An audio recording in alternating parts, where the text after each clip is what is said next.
সবচেয়ে আনন্দের বিষয় হলো আল্লাহ রাব্বুল আলামিন যে আমাকে আপনাকে ঈমান নামক দৌলত দান করেছেন, ঈমানদার বানিয়েছেন। ঈমানের দৌলত দিয়ে আমাকে আপনাকে ধন্য করে দিয়েছেন। এর চাইতে বড় কোনো খুশি পৃথিবীর জমিনে হতে পারে? কখন? অথচ আল্লাহ নবীর পাশে ১,৫০০ বছর আগে আল্লাহ নবীকে শত শত বার, হাজার হাজার বার আল্লাহ নবীকে দেখেছে, আল্লাহ নবীর কথা শুনেছে, আল্লাহ নবীর আশপাশে ছিল, কিন্তু তাদের কপালে ঈমান নসিব হয় নাই। ঠিক না? কিন্তু না দেখা সত্ত্বেও নবীকে, না পাওয়া সত্ত্বেও নবীকে আল্লাহ মহান আমাদেরকে ঈমান নামক দৌলত দিয়েছেন। কি দৌলত দিয়েছেন? ঈমান নামক দৌলত দিয়েছেন। এত বড় একটা মেহেরবান, এত বড় একটা নিয়ামত, যেই নিয়ামতের তুলনা আর কোনো কিছুই হতে পারে না। ঠিক কিনা? কিন্তু মক্কার মধ্যে বড় বড় মুশরিক আবু জাহেল, উতবা, সাইবা, মুগীরা, বড় বড় লিডাররা আল্লাহর নবীর কাছে এসে কালেমা পড়ে মুসলমান হয় নাই, ঈমান নামক দৌলত গ্রহণ করে নাই। বরং তারা নবীকে বিভিন্ন রকমের পেছে পালানোর জন্য, আটকানোর জন্য বিভিন্নভাবে তারা পরীক্ষা নিরীক্ষা করেছে। ঠিক কিনা? বিভিন্ন রকমের পরীক্ষা করেছে, পেছে ফালানোর জন্য, আটকানোর জন্য। নবী কি নবী নয় তা জাস্টিফাইয়ের জন্য। একদিন আবু জাহেলের হাতে একটা মুষ্টির ভিতর, আবু জাহেলের কাছে একটা স্বর্ণের মূর্তি ছিল। আবু জাহেলের কাছে ছোট একটা স্বর্ণের মূর্তি ছিল। সেই মূর্তিটা সে পকেটে রাখত। কোথায় রাখত? আবু জাহেল তাদের রবকে কোথায় রাখত? পকেটে রাখত। জুড়ে বলুন, আমার আপনার রবকে কোথায় রাখি? অন্তরে। ঠিক কিনা? তারা তাদের রবকে পকেটে রাখত, খোদাকে পকেটে রাখত। আর আমরা আমাদের রবকে, আমাদের স্রষ্টাকে কোথায় রাখি? জুড়ে বলুন, অন্তরে। কোথায়? অন্তরে, দিলের ভিতর। আবু জাহেল ওই ছোট্ট স্বর্ণের মূর্তিটা হাতের তালুতে নিয়ে হাত মুষ্টি করে আল্লাহ নবীকে পরীক্ষা করার জন্য আসলো। নবীকে পরীক্ষা করে, বলো মুহাম্মদ, আমার হাতের ভিতরে কি, আমার মুষ্টির ভিতরে কি? বলো মুহাম্মদ। নবীকে পরীক্ষা করে, বলো মুহাম্মদ, আমার মুষ্টির ভিতরে কি? মুহাম্মদ, যদি তুমি বলতে পারো তাহলে তুমি সত্যিকার অর্থে নবী, কালেমা পড়ে মুসলমান হয়ে যাব। এটা মুসলমান হওয়ার জন্য বলে নাই, বরং নবীকে আটকানোর জন্য, নবীকে ফাঁদে ফেলানোর জন্য। আল্লাহ নবী, বিশ্ব নবী মুহাম্মদ নবী সাল্লাল্লাহু আলাইহি ওয়াসাল্লাম শাহাদাত আঙ্গুলির মাধ্যমে ইশারা করে বলেন, যে শাহাদাত আঙ্গুলির মাধ্যমে, ইশারার মাধ্যমে আল্লাহর আসমানের চন্দ্র দ্বিখণ্ডিত হয়েছে। ঠিক কিনা? সেই শাহাদাত আঙ্গুলি ধারা ইশারা করে বলতেছে, তুমি আল্লাহর যে কোনো মাখলুকই হও না কেন, কালিমা পড়ো, কালিমা পড়ো, আশহাদু আল্লা ইলাহা ইল্লাল্লাহু ওয়া আশহাদু আন্না মুহাম্মাদান আবদুহু ওয়া রাসূলুহু।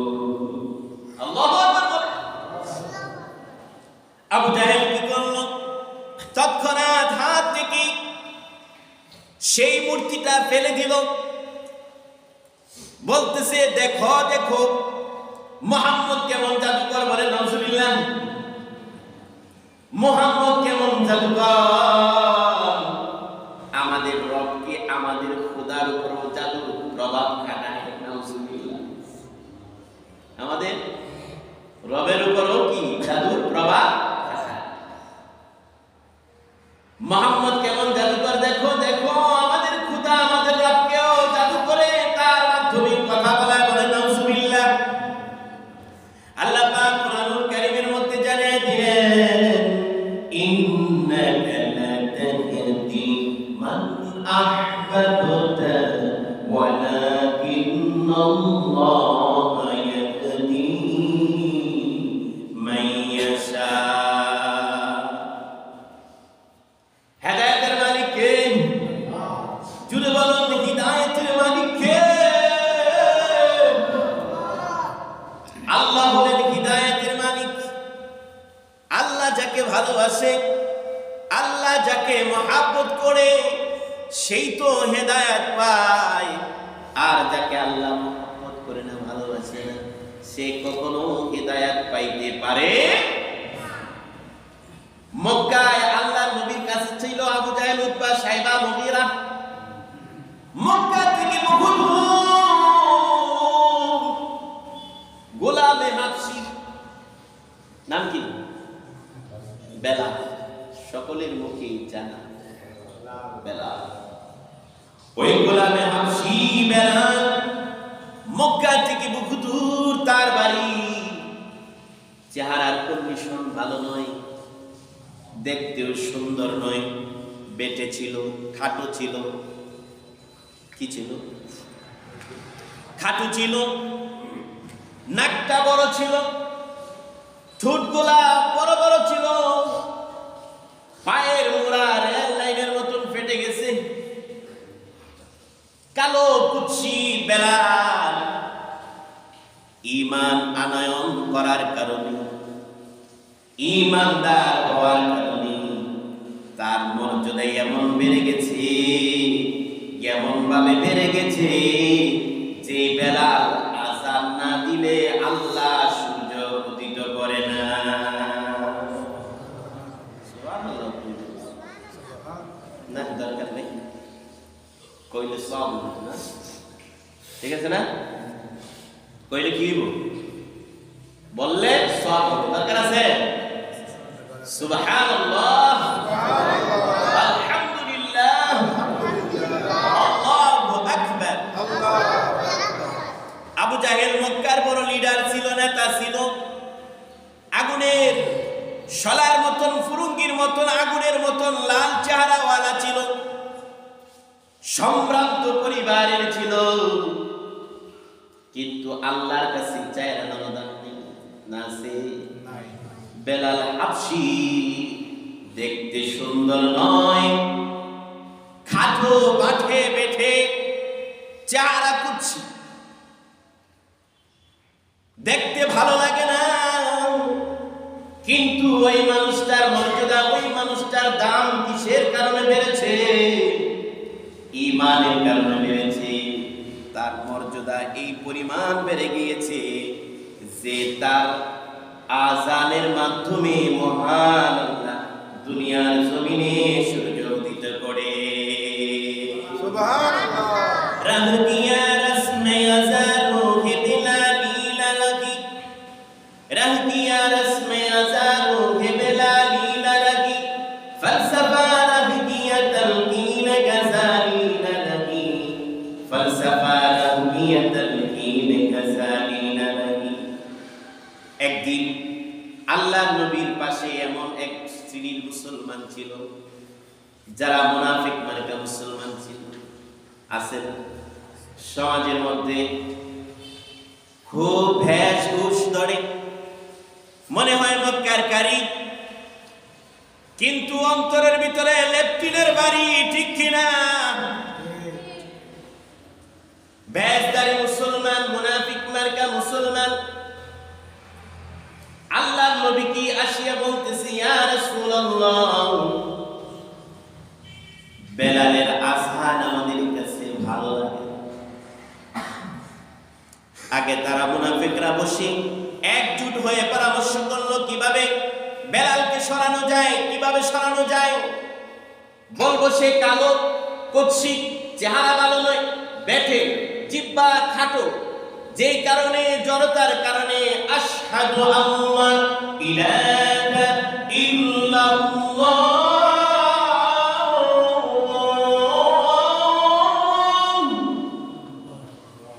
আশহাদু বলতে পারে না, আশহাদু আল্লাহ ইলাহা ইল্লাল্লাহ বলে।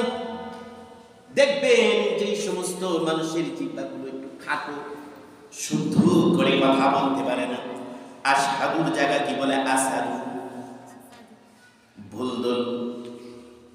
এই কারণ এই যুক্তি দিয়ে আল্লাহর নবীর কাছে গিয়ে বলল, ইয়া রাসূলুল্লাহ, বেলাল দেখতে সুন্দর নয়, বেলাল পেটে, বেলালের চেহারা ভালো নয়, কালো কুৎসিত, আজানের মধ্যে ভুল বলে। অতএব বেলালকে মুয়াজ্জিন থেকে বাদ দিয়ে আব্দুল্লাহ ইবনে মাকতুমকে নিযুক্ত করো, কারণ তার কণ্ঠস্বর ভালো, চেহারাও ভালো, লম্বা, সেটাও দেহার অধিকারী, তাকে নিযুক্ত করো। ওই মুনাফিক মার্কা মুসলমান, তারা কেমন মুনাফিক মার্কা মুসলমান আল্লাহ কোরআনে জানিয়ে দিলেন, وَإِذَا لَقُوا الَّذِينَ قَالُوا آمَنَّا وَإِذَا خَلَوْا إِلَى شَيَاطِينِهِمْ قَالُوا إِنَّا مَعَكُمْ إِنَّمَا نَحْنُ مُسْتَهْزِئُونَ। তারা এমন এক শ্রেণীর মুসলমান, তারা রাসূলের কাছে আসে ইমানদারিত্ব দেখাইতো, রাসূলের পিছনে নামাজ পড়তো, রাসূলের কথা শুনতো। যখন রাসূলের কাছ থেকে উতবা সাইবা মুগীরা মুজাহিদের কাছে চলে যাইত, তখন তারা বলতো, তোমরা মুসলমান হয়ে গেছো, তোমরা না আল্লাহর নবীর উম্মত হয়ে গেছো। তখন তারা বলতো, না না, আমরা মুসলমান হই নাই, আমরা তোমাদের সাথে আছি, ইন্না মা'আকুম, আমরা তোমাদের সাথে আছি, কিন্তু ইন্নামা নাহনু মুস্তাহজিউন। বলেন নাউযুবিল্লাহ। তাদের সাথে ঠাট্টা বিদ্রূপ করার জন্য, তাদেরকে ক্রিটিসাইজ করার জন্য, তাদের সাথে মশকারি করার জন্য আমরা তাদের সাথে যাই। আসলে আমরা মুসলমান নই, আসলে আমরা সত্যিকার অর্থে ইমানদার নই, আমরা তোমাদের সাথে আছি। এই একদল নামদারি মুনাফিক মার্কা মুসলমান আল্লাহর নবীর কাছে আসিয়া বলতেছেন, ইয়া রাসূলুল্লাহ, কি প্রস্তাব দিছে একটু বলতো। বুঝলে গেছে না, এই ওয়াসনা বেলালকে পরিবর্তন করুন, বেলালের আওয়াজ অশুদ্ধ,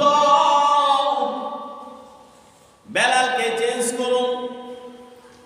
তখন আল্লাহর নবী তাদের কথাবার্তার কারণে আল্লাহর নবী বেলালকে বললেন, বেলাল তুমি আসান। আব্দুল্লাহ ইবনে উম্মে মাকতুম ফজরের আযান দিল মিষ্টি সুরে, জাস্ট সময়ে, ঠিক সময়ে ফজরের আযান দিয়ে দিল।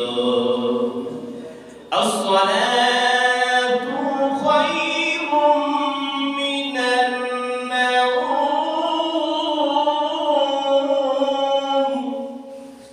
ফজরের আযান দিয়ে দিল। বেলাল মসজিদে নববীর এক কোণায় বসে বসে পেরেশান হয়ে গেছে, আহারি আযান দিতে পারলাম না। এদিক দিয়ে আব্দুল্লাহ ইবনে উম্মে মাকতুম আযান দিয়ে দিল, আযান দিল, কিন্তু রাত্র শেষ হয় না, আলো হয় না, কারণ একটু আলো হইলেই তো ফজরের নামাজ পড়ি। 1 ঘন্টা, 2 ঘন্টা, 3 ঘন্টা চলে গেল, মানুষের মধ্যে পেরেশান। আল্লাহ নবীর সিজদায় পড়ে গেলেন, না জানি কিয়ামত শুরু হয়ে গেছে কিনা। 3-4 ঘন্টা চলে যাওয়ার পর আল্লাহ ডাক দিয়ে বললেন, জিবরাইল, ও জিবরাইল, যাও যাও, আমার হাবিবকে গিয়ে বলো, বেলালের আযান কেন আমার আরশে মুআল্লায় কিসের মাধ্যমে এত দান হয়েছে? ঈমানের কারণে তার মর্যাদা বেড়েছে, ঈমানের কারণে তার সম্মান বেড়ে গেছে। হযরত জিবরাইল আমিন আসিয়া বলেন, ইয়া রাসূলুল্লাহ, ওগো নবীজি, বেলালে কি আর কোনো আযান দেয় নাই? আল্লাহর নবী বললেন, ও জিবরাইল, বেলাল তো আযান দেয় নাই, কিন্তু বেলালের চাইতে অনেক সুন্দর কণ্ঠ দিয়ে মসজিদের নবীতে আযান হয়েছে। হযরত জিবরাইল বললেন, ইয়া রাসূলুল্লাহ, ইয়া হাবিবাল্লাহ, আল্লাহ পাক হুকুম করেছেন যতক্ষণ পর্যন্ত বেলালের আযান আল্লাহর আরশে মুল্লা পর্যন্ত না আসবে, ততক্ষণ পর্যন্ত আল্লাহ 1 ইঞ্চি সূর্য দুনিয়ার জমিনে উদিত করবে না। আল্লাহর নবী বিশ্বনবী পয়গম্বর আরবি সাল্লাল্লাহু আলাইহি ওয়াসাল্লাম বলেন, ইয়া বেলাল, ও বেলাল, কোথায় তুমি?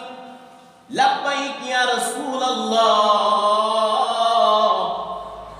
আল্লাহর নবী বলেন, লাব্বাইক বললে হবে না, তাড়াতাড়ি জলদি করে আযান দাও, জলদি করে আযান দাও, জলদি করে আযান দাও। বেলাল যখন বলল, আল্লাহু আকবার, আল্লাহু আকবার, যখন বেলালে আযান দেওয়া শুরু করে দিল, শুরু করার মাত্রই আল্লাহ তাআলা সূর্যটা মাথার উপরে নিয়ে এসেছে। সূর্য কোথায় চলে এসেছে? মাথার উপরে চলে এসেছে। এই বেলালের মর্যাদা, এই বেলালের সম্মান কিসের মাধ্যমে হয়েছে? ঈমানের মাধ্যমে। অথচ আবু জাহেল, উতবা, শাইবা, মুগীরা আল্লাহর নবীকে একবার নয়, শত শতবার, হাজার হাজার বার দেখেছে, তবু ঈমান আনতে পারে নাই, তার মর্যাদা পারে নাই। কেন? ইন্নাকা লাতাহদি মান আহবাবতা ওয়ালাকিন্নাল্লাহা ইয়াহদি মান ইয়াশা। আল্লাহ যাকে হিদায়াত দান করে সেই তো হিদায়াত প্রাপ্ত হয়, আল্লাহ যাকে ঈমান দান করে সেই তো ঈমানদার হয়। কিন্তু ওই সমস্ত আবু জাহেল, উতবা, মুগীরা, শাইবা, ইহুদিরা আল্লাহর নবীকে বিভিন্ন রকমের প্রশ্ন করত, প্রশ্ন করে বলতো, যদি প্রশ্নের উত্তর দিতে পারেন, যদি প্রশ্নের উত্তর দিতে পারেন, তাহলে আমরা সদলে আমরা কি হয়ে যাব? ইসলাম গ্রহণ করব। আসলে তারা ইসলাম গ্রহণ করার উদ্দেশ্য বলে নাই, বরং আল্লাহর নবীকে আটকানোর জন্য ইহুদিরা 3টা প্রশ্ন করল। কয়টা প্রশ্ন করল? 3টা প্রশ্ন করল। এই 3টা প্রশ্নের উত্তর যদি আপনি দিতে পারেন, তাহলে আমরা আপনাকে নবী বলে স্বীকার করব। 1 নম্বর প্রশ্ন হলো, মান হুয়া মিন আসহাবিল কাহফি। 2য় নম্বর প্রশ্ন হলো, মান হুয়ার রূহ। 3য় নম্বর প্রশ্ন হলো, মান হুয়া যুলকারনাইন। কয়টা প্রশ্ন আছে? 1 নম্বর প্রশ্ন হলো, মান হুয়া মিন আসহাবিল কাহফি। আসহাবে কাহফ কাকে বলে? তারা কারা? তারা কয়জন ছিল? 2য় নম্বর প্রশ্ন হলো, মান হুয়ার রূহ। রূহ কাকে বলে? রূহ কি জিনিস? 3য় নম্বর প্রশ্ন হলো, মান হুয়া যুলকারনাইন। যুলকারনাইন কে ছিল? এরকম 3টা প্রশ্ন বললেন। আল্লাহর নবী বললেন, উজিবু গাদান। আল্লাহর নবী বলেন, গাদান উজিবুকুম, গাদান উজিবুকুম, আমি আগামী কালকে তোমাদেরকে জবাব দিব। কারণ আল্লাহর নবী তো মন থেকে কিছু বলতে পারে না, না বলতে পারে? আল্লাহর নবী কি গায়েব জানে? আল্লাহর নবী কি অদৃশ্যের খবর জানে? মুহাম্মদ হারগিজ নগফতা তানগফতা জিবরাইল জিবরাইল হারগিজ নগফতা তানগফতা রব্বুল জালিল। মুহাম্মদ ততক্ষণ পর্যন্ত বলে নাই যতক্ষণ পর্যন্ত জিবরাইল না বলে, জিবরাইল ততক্ষণ পর্যন্ত বলে না যতক্ষণ পর্যন্ত রব্বে কারীম না বলে। তাহলে রব্বে কারীম যখন বলবে তখন আমার নবী বলবে, ঠিক না? সেজন্য আল্লাহর নবী বললেন গাদান উজিবুকুম। এখানে আমাদের একটা বিষয় শিক্ষণীয় আছে। আল্লাহর নবী শুধু বললেন আগামী কালকে তোমাদেরকে বলবো, কিন্তু আল্লাহর নবী একটা কথা বলে নাই। কি বলে নাই? ইনশাআল্লাহ বলে নাই। আল্লাহর নবী বললেন আগামীকাল বলবো। দ্বিতীয় দিন আসলো, সকলে আসলো আল্লাহর নবীর কাছে, বলুন। ও কি আল্লাহর নবীর কাছে আসে না? আল্লাহর নবী বললেন আগামীকাল বলবো। পরের দিনও সকলে আসলো, কিন্তু আল্লাহর নবী বলতে পারে নাই। আবার পরের দিন আসলো, গাদান উজিবুকুম, আগামীকাল বলবো। এরকম ভাবে 3 দিন চলে গেল। 3 দিন নয়, 4 দিন নয়, 5 দিন নয়, 7 দিন নয়, একাধারে 15 দিন চলে গেল। আল্লাহর নবী জবাব না দিতে পারায় শর্মিন্দা হয়ে গেলেন। আল্লাহর নবী অপেক্ষায় আছে কখন